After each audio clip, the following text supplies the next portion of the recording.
अब यहाँ प्रश्न उठता है, सोने में कलयुग रहता है या भगवान रहते हैं?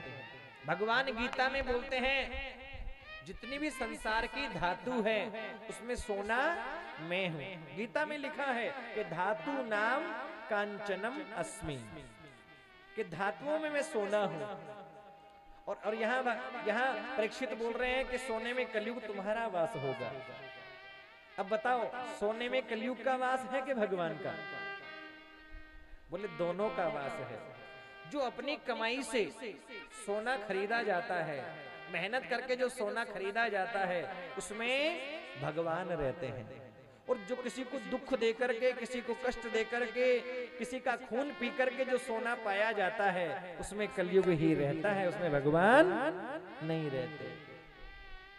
परीक्षित जी ने जो मुकुट पहना है, ये भीम जरासंध पापी का मुकुट लेकर के आए थे। आज वही मुकुट परीक्षित ने पहना हुआ है, आकर के कलयुग बैठ गया है।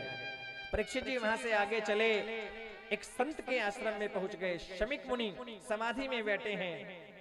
परीक्षित जी को प्यास लगी है, जाकर के बोल दिया, बाबा मुझे प्यास लगी है, जल पिलाओ। संत ने उत्तर नहीं दिया।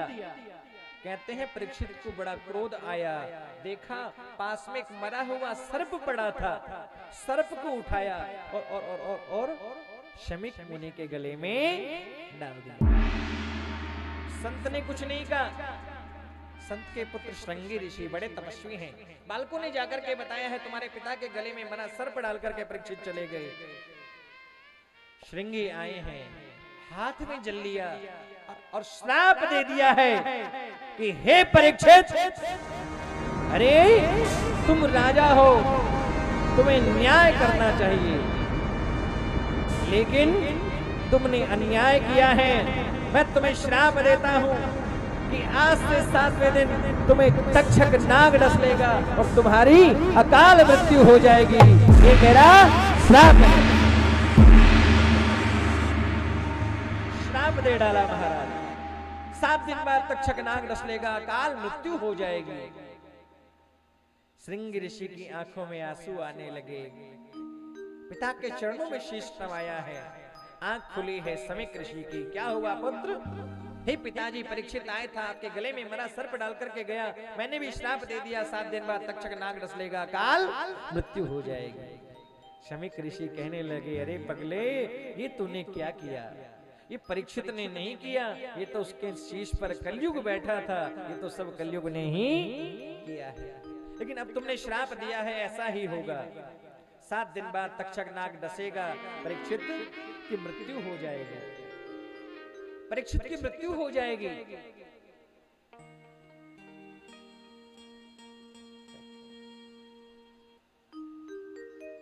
परीक्षित की अकाल मृत्यु हो जाएगी।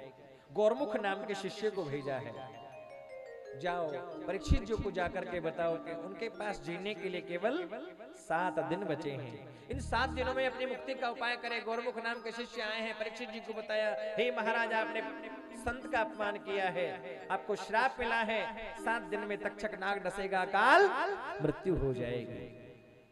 परीक्षित जी को गलती का एहसास हुआ है। अरे जिस शरीर ने संत का अपमान किया, उसको 7 दिन तो क्या 7 सेकंड भी रहना नहीं चाहिए। लेकिन संत ने बड़ी कृपा की है कि मुझे 7 दिन जीने का अवसर मिला है।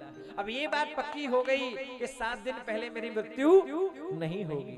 अब उन्हें 7 दिनों का सदुपयोग करना चाहिए। परीक्षित जी ने अपने राजसी वस्त्रों का त्याग किया है और सब छोड़ करके अपने पुत्र जन्मेजय को राजगद्दी पर बिठाया है। पुत्र जन्मेजय को गद्दी पर बिठाया, सब छोड़ करके गंगा के किनारे आए हैं। लिखा कि अब राजपाट जन्मेजय को देकर वन में चलना चाहिए, देकर वन में चलना चाहिए, देकर वन में चलना चाहिए। दिनों में जितना हो मुझको प्रभु का सुमिरण करना चाहिए, प्रभु का सुमिरण करना चाहिए, प्रभु का सुमिरण करना चाहिए। परीक्षित जी सब छोड़ करके गंगा किनारे पहुंच गए। जाकर के प्रभु का ध्यान किया, अनेक संतों से महात्माओं से प्रश्न किया कि महाराज कौन है जो जो इस सांप से मुझे बचा सके, भगवान का ध्यान किया और भगवान सुखदेव वहां पधारे हैं। जय जयकार होने लगा। बोल सुखदेव जी महाराज की हो। बोल परीक्षित जी महाराज की हो। परीक्षित जी हाथ जोड़ करके भगवान के चरणों में विराजमान हैं। हे गुरुदेव, ऐसी कृपा कीजिए कि जिससे मुझे 7 दिन में मरने का श्राप लगा है, मुझे मृत्यु का भय जो लगा है वो भय दूर हो जाए। सुखदेव जी खड़े हैं पास में, परीक्षित जी चरणों में बैठे हैं, प्रणाम किया है और लिखा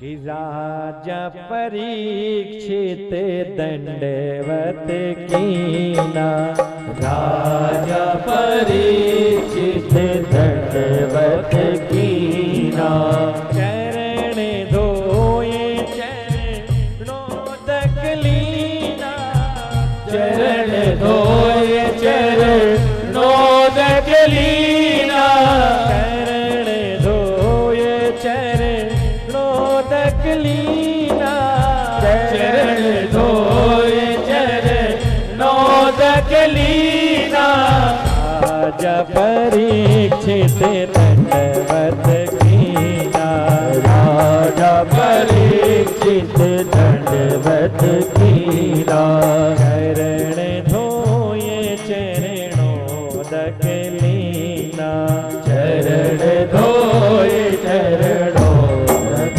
लीना। परीक्षित जी ने प्रणाम किया है। गुरुदेव, मैं आपसे प्रश्न करना चाहता हूँ कि जिसको 7 दिन में मर जाना है उसकी मुक्ति का उपाय क्या है?